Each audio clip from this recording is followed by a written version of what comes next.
je bol i čežnja sva.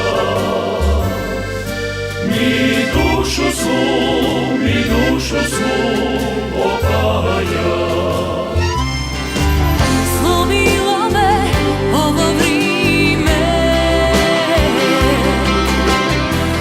ka i granu masline. Život mi je teško brime, sad mi tribaš prigrli me.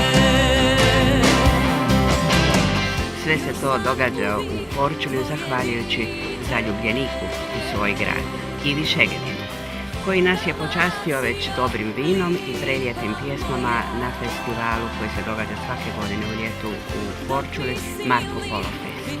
I ove godine dođite i uvjerite se da je lijepo i zabavno, i to već po 18. puta.